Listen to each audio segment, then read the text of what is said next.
Alright, so it's been a while, but welcome back for the next Ancerious discussion. Today we're going to be looking at megastructures and super weapons in roleplay, including stuff like, what is a megastructure? What can megastructures actually bring to roleplay? Why actually construct a megastructure in the first place? How do you actually handle the construction and then the completion of said megastructure? Some examples of those that exist within Ancerios, and then we'll be sort of moving on to what is a super weapon, what do super weapons bring in terms of roleplay potential, why create a super weapon, how do you handle them in RP, and again some examples of them in Ancerios. So we're sort of starting with megastructures, and what is a megastructure?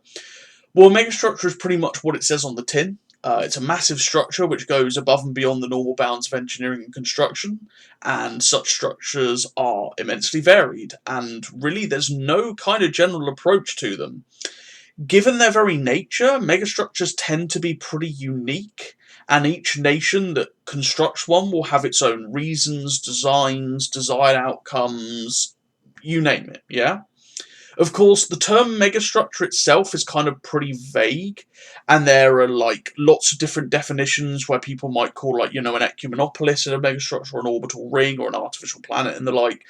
We won't delve into precisely what counts in like general sci-fi terms, but in Ancerious terms, at the very least, a megastructure is typically a construction on a system-wide scale. So we're talking, like artificial planet or larger, or something that encompasses most of the solar system, like a Dyson sphere or like a ring world or something to that effect. Obviously, like it really depends on what you're going for. So you can have some smaller megastructures depending on what sort of you're aiming with. So of course, your own megastructure, should you build it in this group, will be pretty special, and we do encourage you to go wild with ideas and concepts when making such, because, it is a big part of your nation, so, go wild.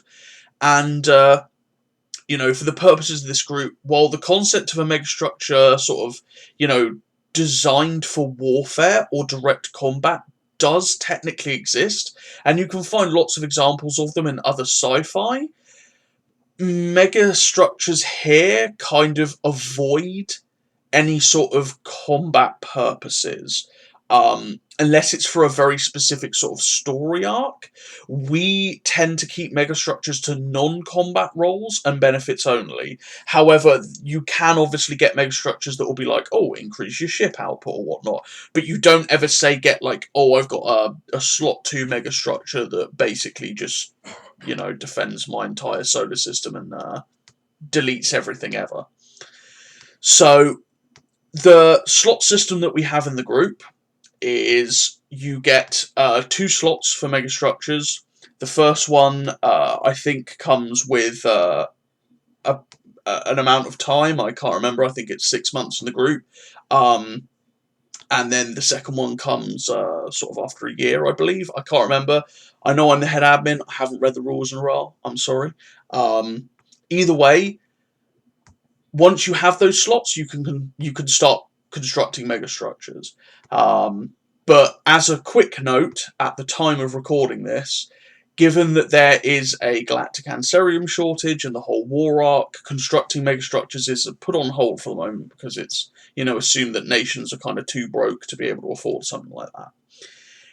But a keynote here is that for the purposes of this group especially, and really any sci-fi in general, I mean, like, it doesn't really matter if we're talking about an Ancerios setting or a non-Ancerios setting, megastructures are truly immense, and people don't really fully comprehend the scale of megastructures and sort of what they entail.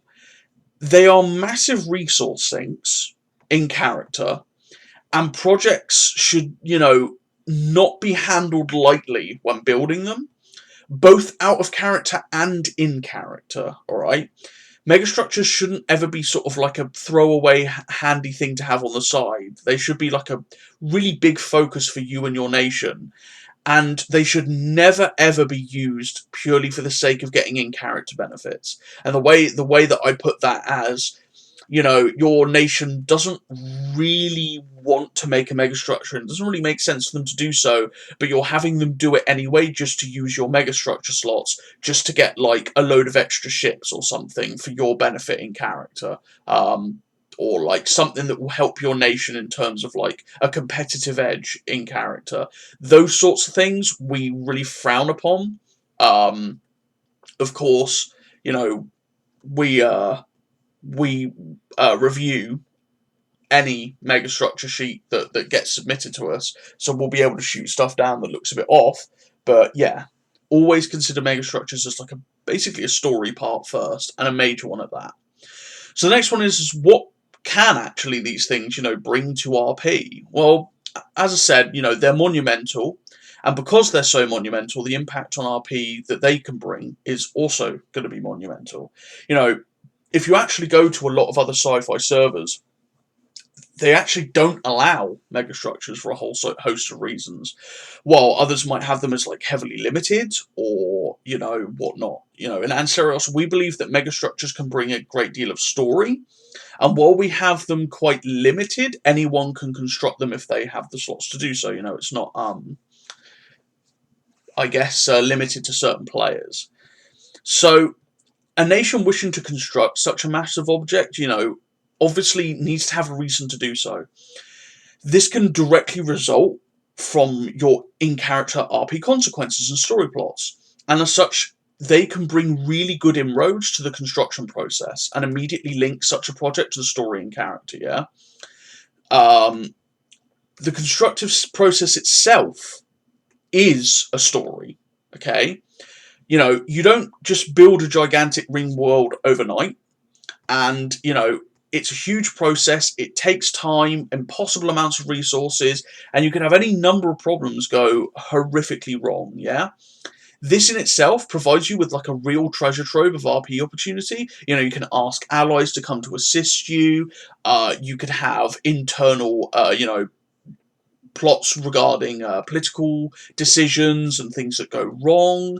You could have lots of diplomatic stuff. Maybe another nation doesn't really actually want you building this megastructure. There's just lots that you could do throughout the construction process. Public backlash over certain choices. The list for your potential stories to run off of this is pretty much endless, and your structure isn't even done yet. This is just the construction part. It really is like a huge magnet for storytelling purposes, a really big anchor. So, megastructures can also provide OOC sort of in-character benefits. You might be like, well, what the hell does that mean? Well, most of the time, the benefits of your megastructure are going to be purely story-driven. It satiates the energy demand for your empire, or it has a massive computational network to handle huge bandwidth. Okay, well, you can't really quantify that in terms of benefits, but it's a massive benefit in character for the story.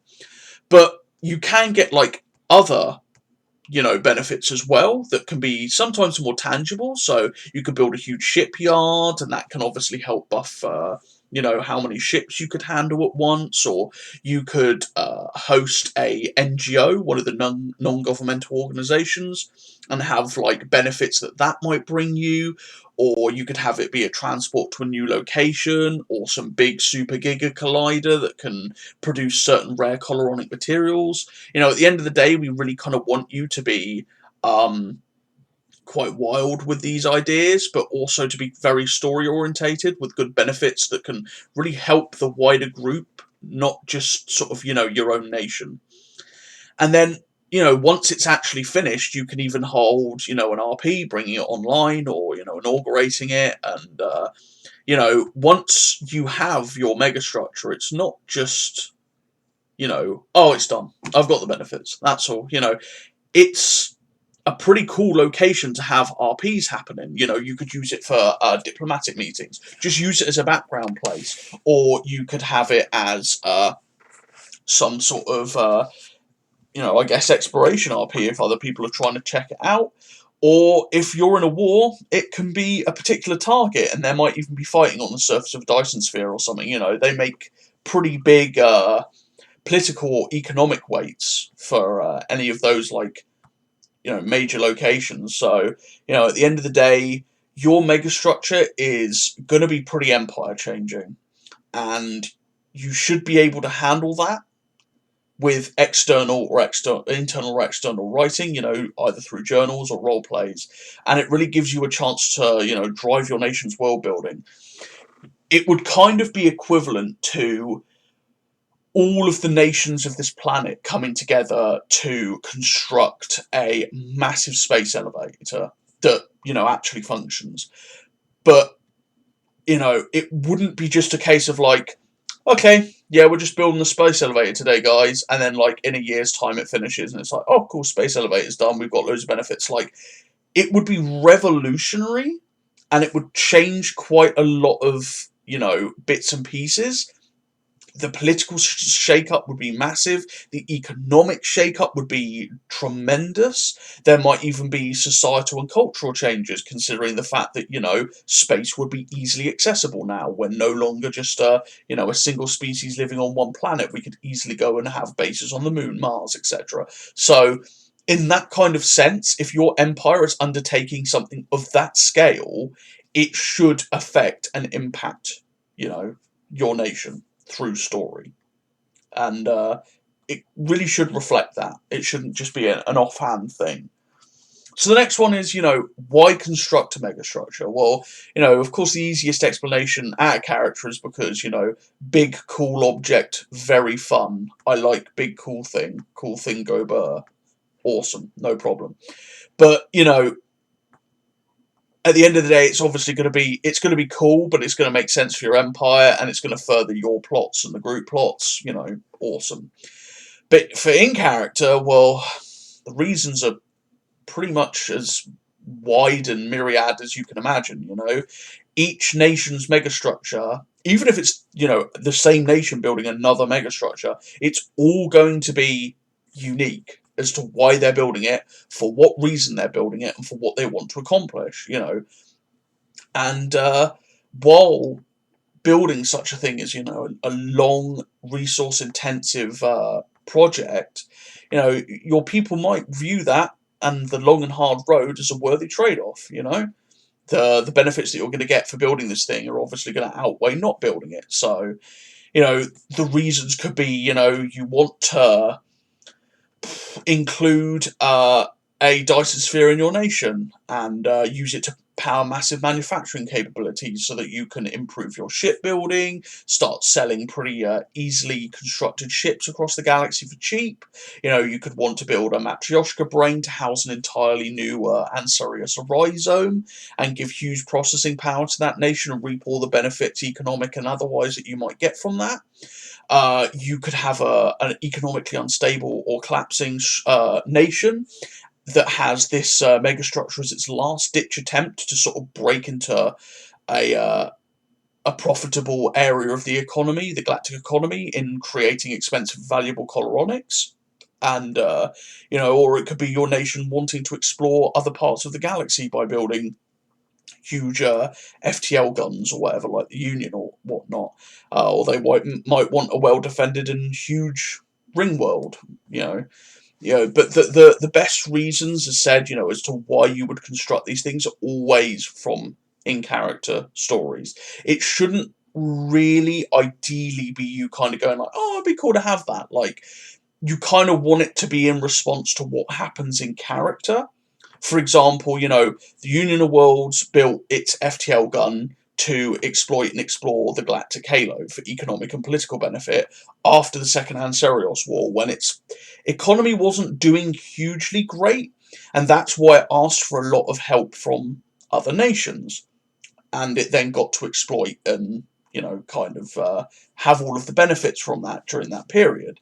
Aurelia, for example, built Istralan, its world forge, a massive Dyson sphere, fueling shipyards, to dominate the export market for cheap ships, where it could, with the natives, and to also help them construct massive fleets of automated warships to help them contend with the colonial presence.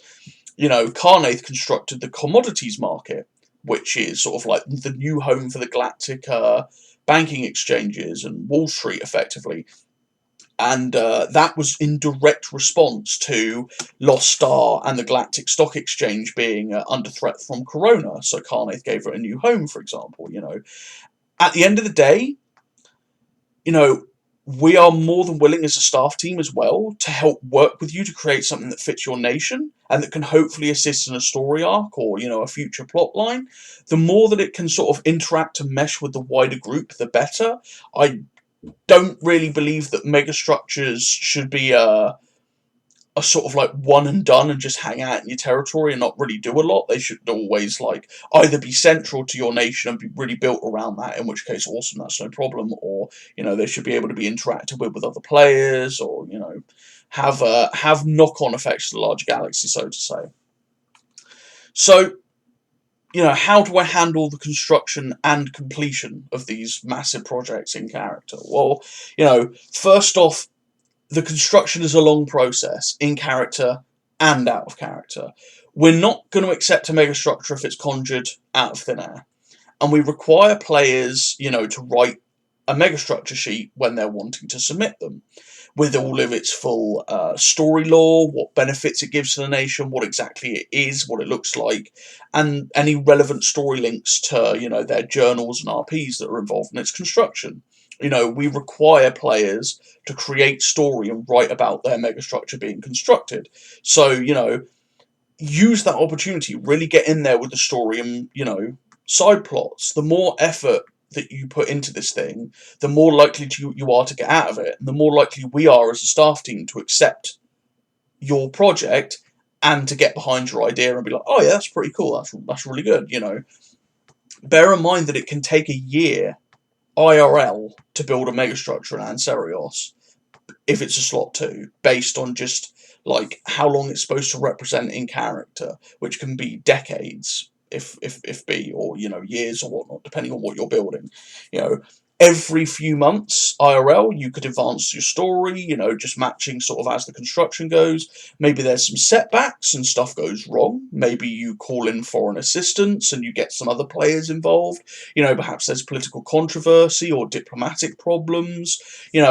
If you're unsure or want help, ask us, but, progressing the story often and with some good times and even other players can help get your megastructure going with, little to no issue out of character. And, when it's completed, it's best to get a journal up or something, or a news post or something along the lines to say, hey, it's completed. Doing these massive projects and completing it is not a small feat. And especially with Project Far Reach for the Union, I had this massive journal that I wrote, which was, them opening the FTL gun and sending off the first fleet and having this big, party, so to say, and announcing it to the galaxy. So, yeah, your faction should sort of do the same. They should be proud of what they've done, and it can be them powering it up and getting it ready to produce whatever it might be, or having some sort of immediate effect on your nation, and just show it off. Show off your megastructure in all of its glory. It's cool. It's going to have an effect on the galaxy, and because of that, you don't want to hand wave elements of its construction. Okay, don't wave off the huge impact that making something like this will have. Again, if you're constructing an object like this, it should change your nation's entire future and direction. It should not be overlooked and briefly touched on. It's a huge story element, and we will crack down on people who try to make, megastructures purely for in-character benefits, yeah? Treat them with respect and as a good plot hook. You don't have to have a megastructure. Nobody's forcing you to do it. It's just an option. But if you are going to make them, make it so that it is worth it, yeah? So here's some examples of megastructures in the galaxy. So I've already talked about this one, but Project Far Reach, it's built by the Union of Worlds as an effort to explore, exploit, and in some way secure the outer halo and the satellite galaxies. Far Reach is a huge FTL gun which was constructed by a joint effort with many other nations as part of the Union's economic troubles after 2AW. It fires Alcubie air bubbles at such speeds as to make travel to some far-off locations possible and financially viable. And as a sort of a group-wide story benefit, it's opened up places like the Outer Halo and such to other players to allow for greater RP potential. Istralan, again, I've sort of touched on this, the World Forge. It was constructed in a hasty effort to accelerate the nation's military and industrial capabilities of Aurelia. It has been pushed to contend with the colonial nations. Aided by the natives and covertly Triarch, the megastructure is a huge Dyson sphere, which fuels titanic shipyards and foundries, configured to producing export civilian ships, but also huge amounts of automated drone fleets. It has turned Aurelia into the force that it is basically become in 3AW. The commodity market for Carnath, again, touched on this. The Galactic Stock Exchange needed a new home, chaos was economically going across the galaxy, and the Carnathian government played every diplomatic and economic string it had to construct a suitable replacement. And this has given Carnath enormous political and economic clout and character, but it also gives a lot of reasons to players to interact and seek diplomatic incentives with Carnath. We have Tateyama, which is an artificial planetary body constructed by the Jade Empire, or Canton, that acts as a massive magical ley line, as it's also known as Idshi. The interior surface is a beautiful temple world dedicated to Jade Shinto, and it's used to train priests, monks, and nuns, and to create magical artifacts using platinum kanji runes and other sacred devices. It's therefore a cultural and religious symbol for the nation to rally around, and it's a direct place where they might call forth this magical power to aid their industry and military. And last of all, we have the Athenium, constructed by the artificial AI Elwar. It's the next step in his evolution. The Athenium is a Matryoshka brain, capable of immense processing power, and it's the new core for the AI himself to use to delve deeper into his root code.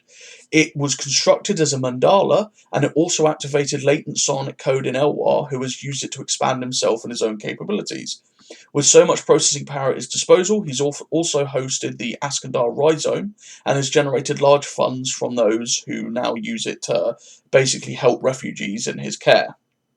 So those are sort of some examples of megastructures. Next up is superweapons. So, what is a superweapon?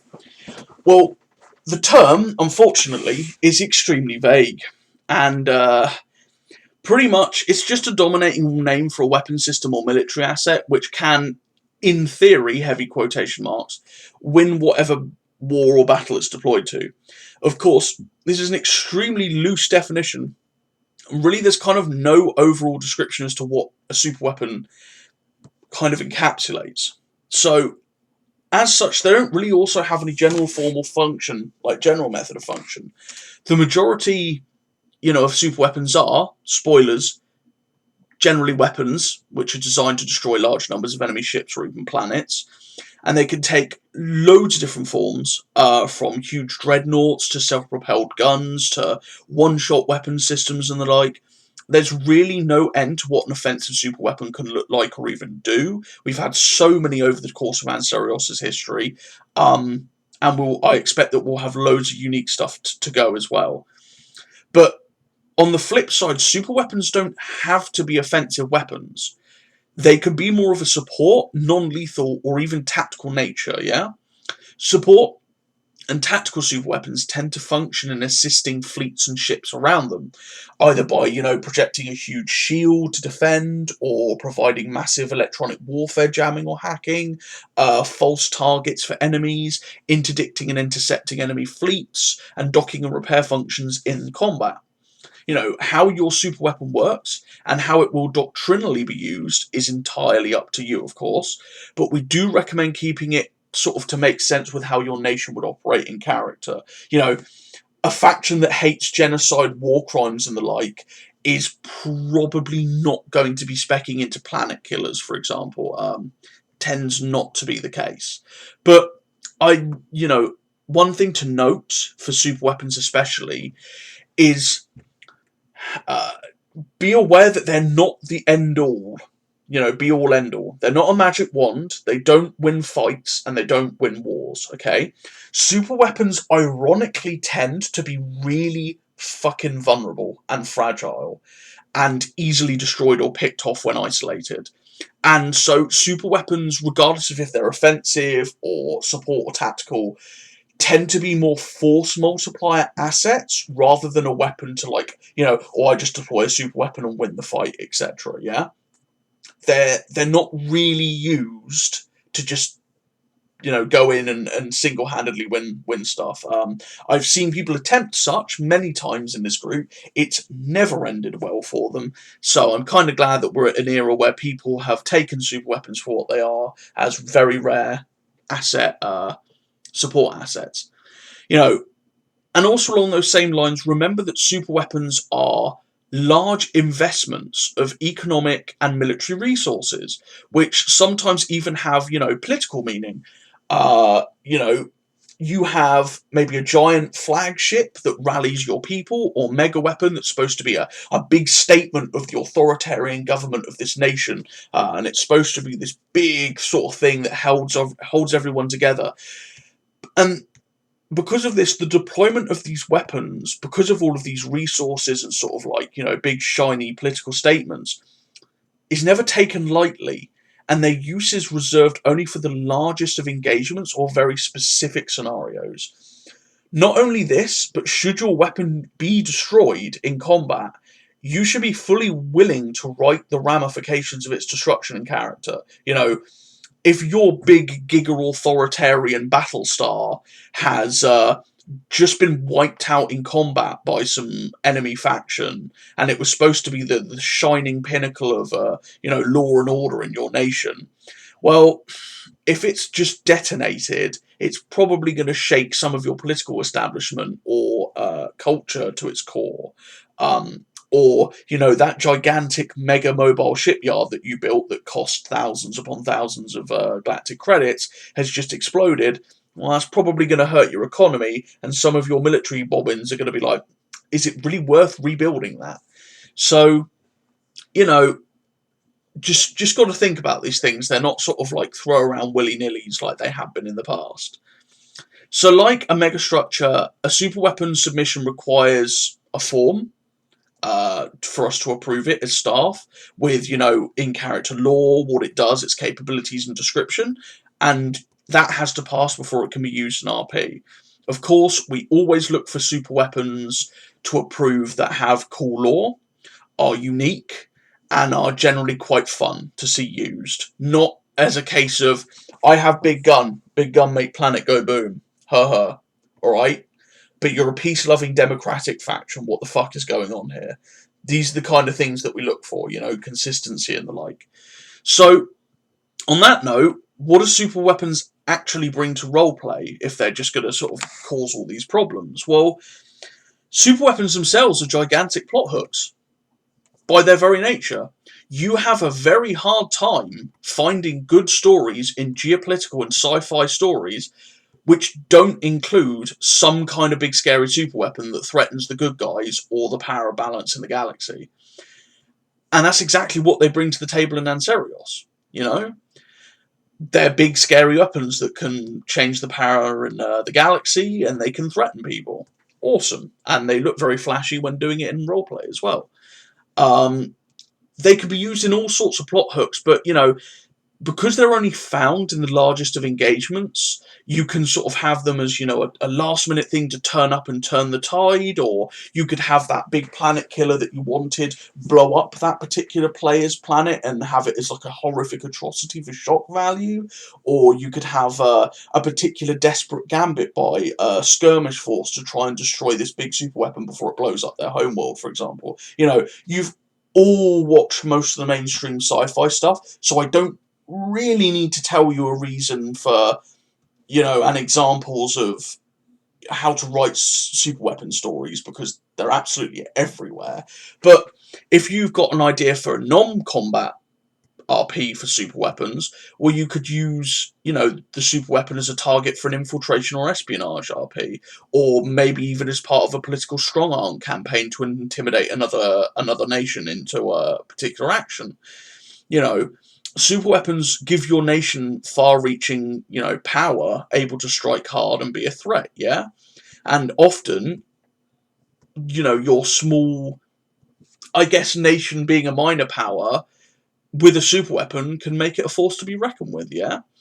So, given that the slot one super weapons, and this is our sort of scale, destroy or affect planets, slot twos can affect sort of a planet or rapidly several planets, and slot threes can affect and destroy entire systems. You can scale up these stories as you see fit to like crazy levels if you really need to, yeah? And super weapons can also bring a scale of RP that isn't found everywhere. Not all sci-fi servers, again, allow super weapons. Not all sci-fi stories have super weapons like planet killers and system killers. They can really up the threat and scale of a conflict, and it raises the stakes. And raising the stakes in stories can get people really invested. Yeah. And super weapons are no different in terms of Ancerios. They could be deployed to RPs, and immediately everyone else in the RP could be like, oh shit, like, fuck, that's just turned up. I better take that seriously now, because that's going to be a real problem, Just like a super weapon is a major deployment in character, it's a serious moment in at a character as well. Of course, we want you guys to obviously communicate with each other when you're using these things. It's not just a case of don't go around throwing super weapons at people when they don't want to, but we'll get to that in a bit. So why create a super weapon? Well, kind of like Megastructures, the reasons why you might create a super weapon are kind of endless. It might be the direct result of a story, such as building a planet killer to crack a very particular fortress world, or building a gigantic dreadnought, busting artillery ship to kill a particular flagship of your rival faction. Super weapons developed as a direct result of previous battles or doctrine experience in particular battles in RP always have the best story and lore, and it helps very much add sort of impact to such a weapon. We've had a couple of super weapons in the group sort of, I guess, develop in response to certain battles that took place in the Second Ancerios War as a sort of doctrine move and shift away from certain things. I know that big Giga Dreadnoughts used to be like the #1 go-to in Ancerios during the first Ancerios War era, but in 2AW it kind of moved away from that and moved to much more supporting elements that could do different things. So, that's a really good example of that.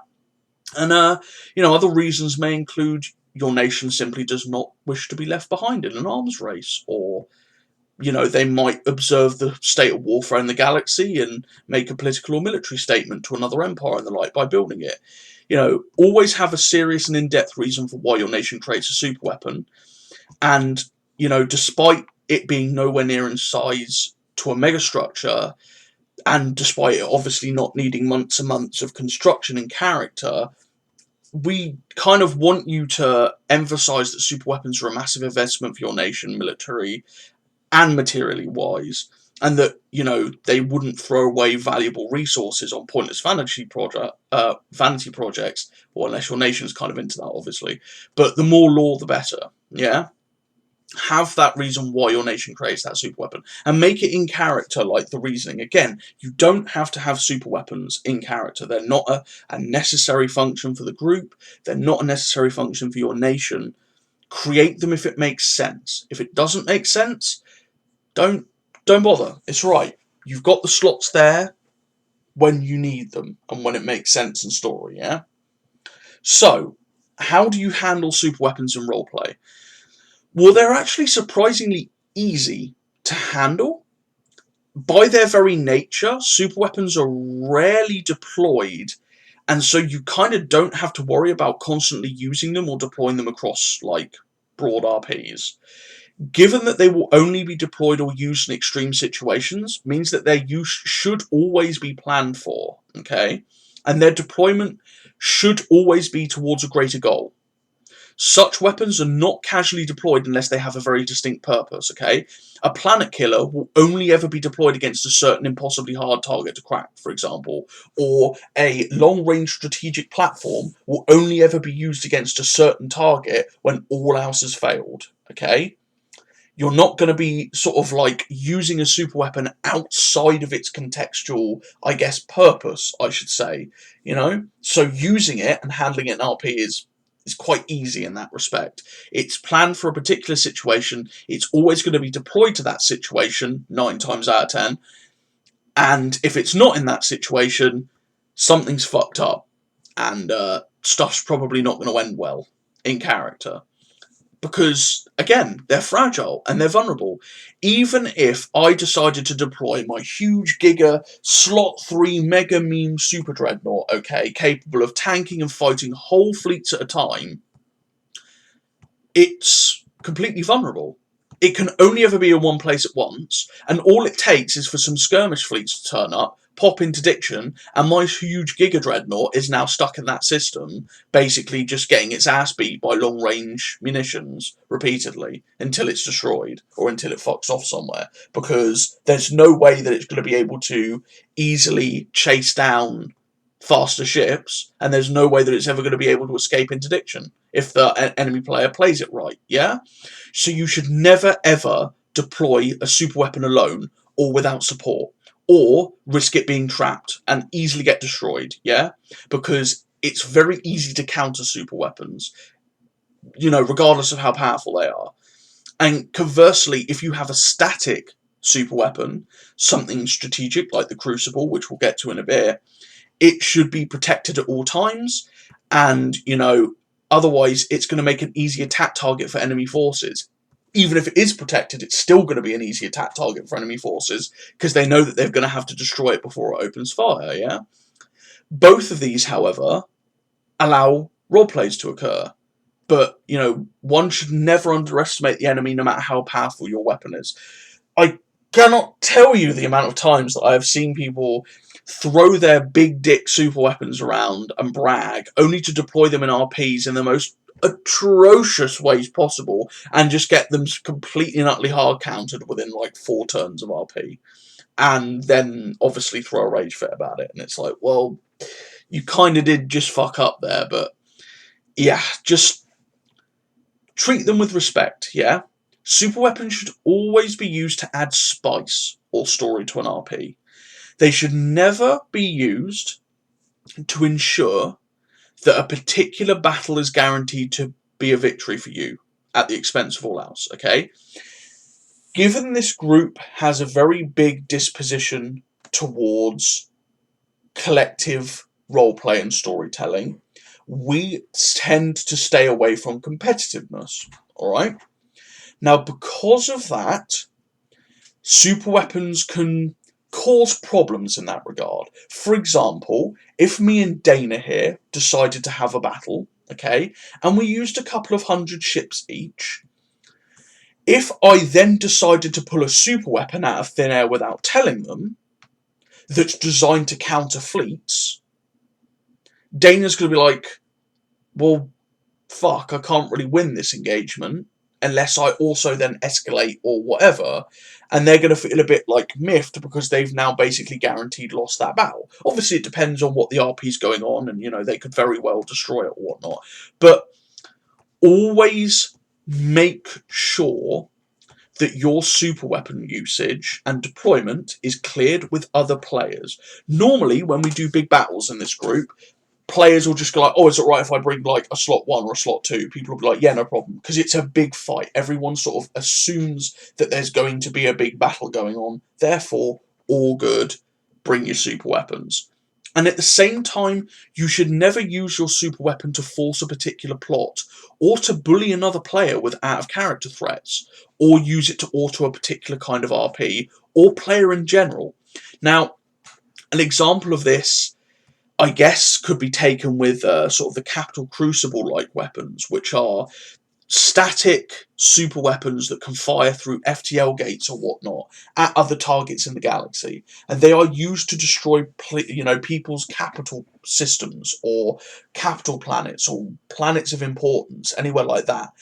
And it's never nice to just have a DM from somebody saying, "Yo, I just fired a star-killing beam at your capital planet. GG, you have no way to stop this. I win." Like, that is going to turn you off RP. And then if the person goes, "Oh, but unless you do this and assist me in this one particular thing, I won't do it." Well, that's out of character coercion. And if the admins see that happening, we are going to introduce your anus to a star-killing beam, and you won't enjoy it. The point is that you always want your super weapon usage to be agreed upon and involved by all players.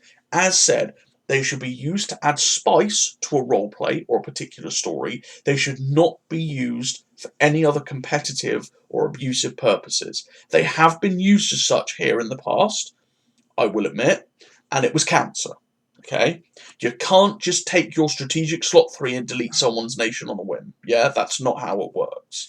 So, examples of superweapons in Ancerios. You have Project Ulrich. Now, Ulrich is a weaponized version of Project Farreach, and it's much smaller, but designed to function as a support interception system to protect against enemy invasion. Instead of launching fleets of explorer vessels, Ulrich, as an FTL gun, launches drone intercept warships equipped with interdiction bombs, where it will launch these drone fleets into the path of enemy invasion fleets like a shotgun, and bog them down in interdiction and attacks. This buys time for the Navy to muster a defence and engage. Ulrich is totally under wraps and has been kept secret even to the wider Union government, but despite its drone fleets, is totally defenceless and incapable of direct engagement. Azure Sky is a vessel that was never intended to be used as an offensive superweapon. A massive nanite and micrite swarm construction vessel, it was designed to assist in large reconstruction efforts following the devastation caused by 2AW and the construction of the Union's silver-cradled Ringworld. Still, the Azure Sky is a potent support weapon for the Union, who could use its huge nanoswarms to render temporary repairs to a whole fleet of ships in the middle of battle. Or, should the situation call for it, scour the surface of worlds or eat away at enemy ships in an offensive role. Next up is the Hollow Ship, which is a Dreadnought-class vessel of artificial design. It's only lightly armed, it's instead laced with huge hard-light holographic projectors, allowing it to manifest a fleet of hard-light warships fully capable of combat for a limited amount of time, while shrugging off some return fire. Up to 500 capital ships, referred to as the projector fleet, can be created, and it's intended to be used as a force multiplier for unanimity battle groups, reinforcing fighting strength and absorbing return fire. It's used in high-risk, high-reward naval engagements to minimise projected casualties, and was used in the Battle of the Crucible to help, capitalise in a whole of the defences and engage the Axiom Blinker fleet. You have the VMFR Salute, which is an old weapons prototype by the Royal Federation of Empires. Its specialty is long-range stealth strikes, where either strikecraft or its main gun, a bow-to-stern coil gun of massive size and power capable of breaking planets, is used.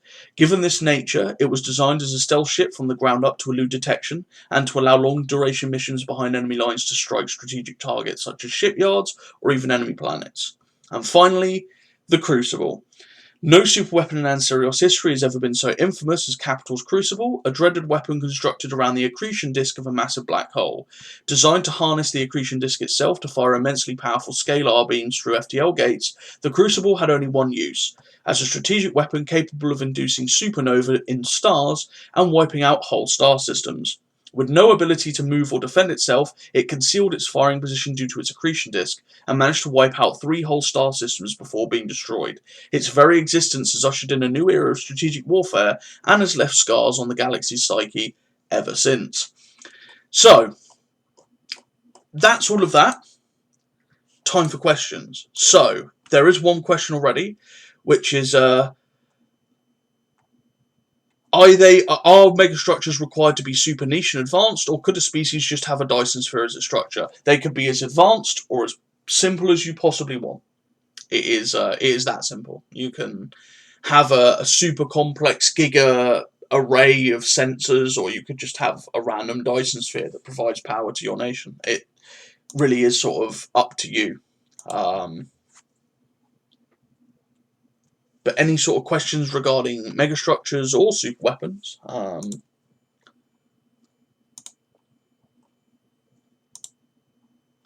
What are the differences between slots on megastructures? So we don't have a defined, like, oh, X falls into slot 1, X falls into slot 2.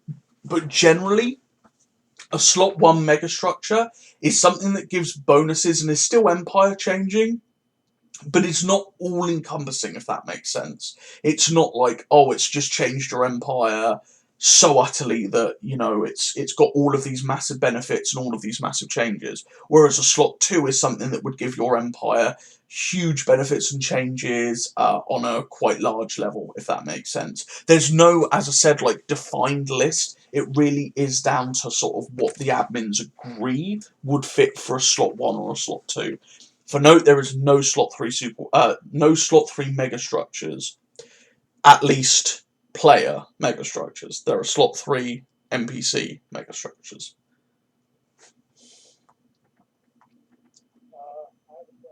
Go for it.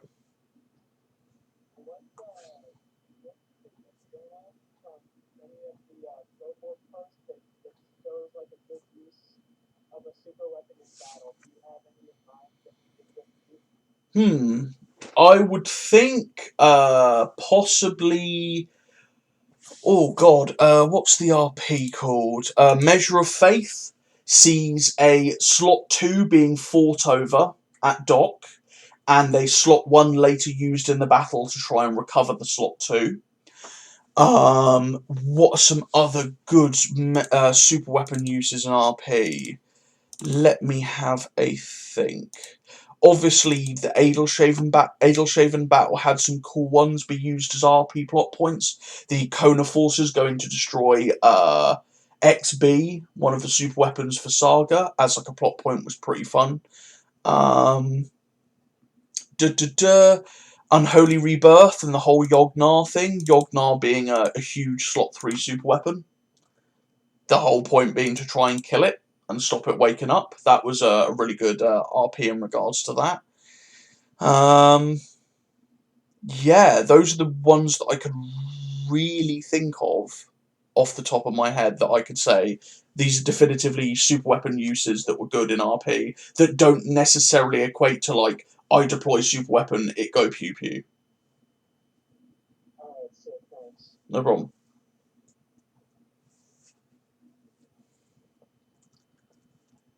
Is it possible to use up both megastructure slots on a single massive structure?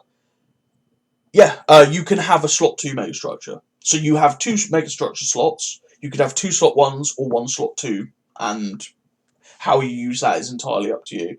Now, you can convert 2 super weapon slots into another megastructure slot, should you wish to, which means you get 3 megastructure slots at the cost of 2 super weapons. Again, you can't make a slot 3 megastructure, but you could have a slot 2 and a slot 1. For super weapons, yes, you can have, you get 3 super weapon slots. You can have 3 slot 1s, you could have a slot 1 and a slot 2, or you could have a slot 3.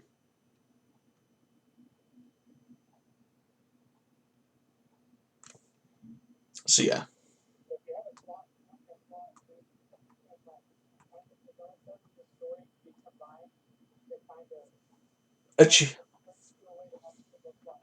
Yes. If they're designed for that, then yes. You can, as I said, you can exchange super weapon points for mega structure points. You cannot exchange mega structure points for super weapon points to stop people from spamming super weapons, essentially.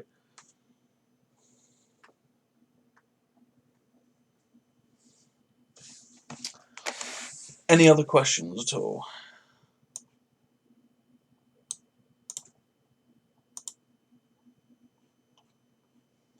Water bubble is typing.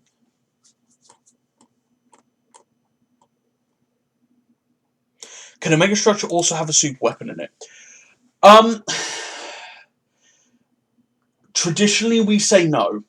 The reason being, we try to separate megastructures and super weapons. Now, I'll kind of go over the reasons why. Super weapons, we tend to balance on a basis of how they can be used in combat RPs, yeah, and what effects they could have against nations that they might be deployed against, okay? By that same metric, we take megastructures and balance them accordingly around what benefits they give the nation that are deploying them, okay, and building them. Now, megastructures typically give non-combat benefits. They might increase your ship cap or whatnot, but they don't outwardly affect like direct engagement, okay? But a super weapon is going to be deployed in a battle against ships, and it's going to have weaknesses, which are like, it's a big gun, it goes boom, it can destroy a couple hundred ships in a single salvo, but it's super immobile, it's a pretty crazily easy to damage target, and if somebody jumps it wrong, then, the super weapon's going to get destroyed. That we can easily balance, because we know that it's going to be used in direct confrontation, we know its weaknesses, blah, blah, blah, blah, blah, okay? For a megastructure is completely different to a super weapon. Your super weapon might be a couple 100-kilometer long giga coil gun that fires across the galaxy, but a megastructure, well, that's going to be like, as said, like a Dyson sphere or something to that effect. So you're rapidly scaling up something to the point where if you combined a slot 2 megastructure with a slot 3 super weapon, how the hell is that slot 3 super weapon going to have any weaknesses? Because it's going to be so large that even if an entire nation's like ship complement gets sent against it, it's just going to be like a speck of dust compared to that thing, and it's not really going to be able to do a lot of damage or stop it at all. And at the same time, like, the megastructure is not really giving any national benefit, it's purely being used as a weapon. So what we want is for players to use megastructures in a non-combat way to give benefits and story to their nation, while they use super weapons as a direct sort of, I guess, engagement in combat, if that makes sense. That's how we sort of balance it. So, while yes, technically in lore you can mount super weapons on megastructures, from a staff and balance point of view, we say no, you can't do it. And believe me when I say that it's been tried several times by certain players that have joined the group and tried to do it, and it's never really gone well, because at the end of the day, they only really want to combine the two so that they have such a big super weapon that it's virtually unkillable.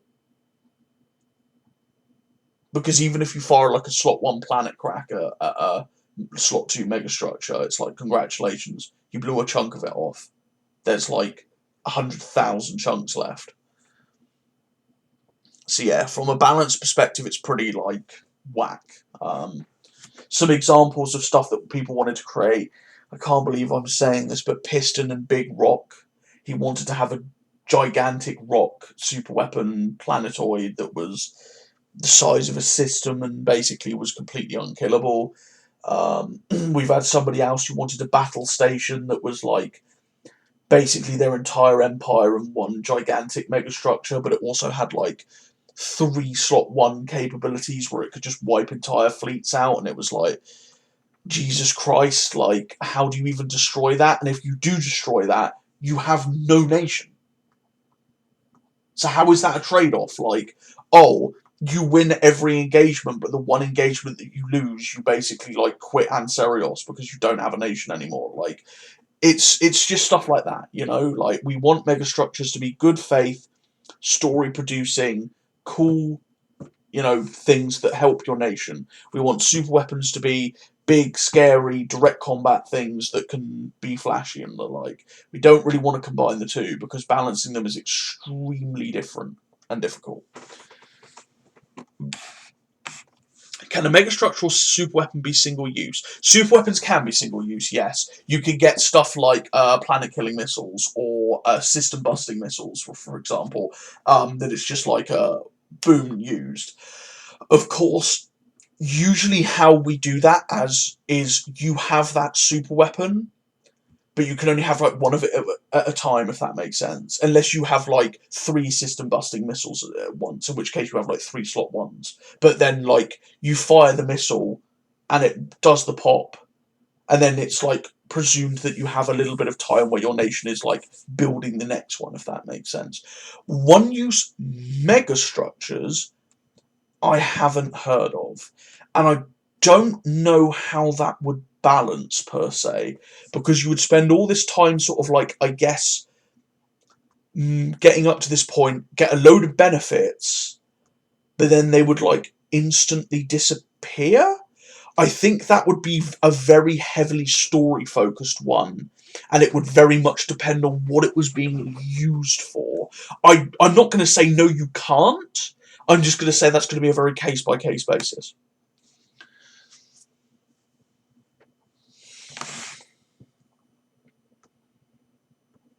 Yeah, like an ascension machine or like a religious thing would be quite cool. Like building a megastructure, having this big story, and then elevating somebody to become a deity or an entity, and then it like, you know, whatnot. I could see that being a thing. Yeah, I wouldn't say no to that as long as it had plenty of story in that and build up. Yeah, I could see that being used. I like it.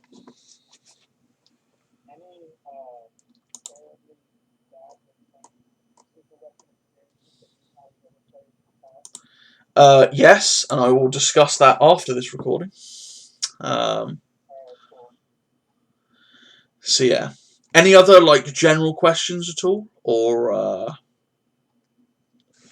would that be it? Is it possible to build a slot 1 megastructure, have that do whatever it does, and then later upgrade it with slot 2 with more functions? Yes, absolutely. Yep, you can do that.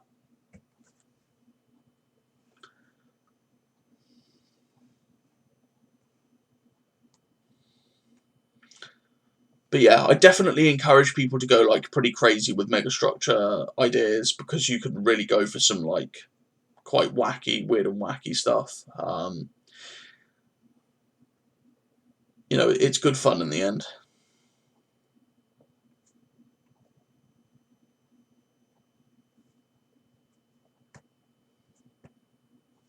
Cool. Is that all the questions?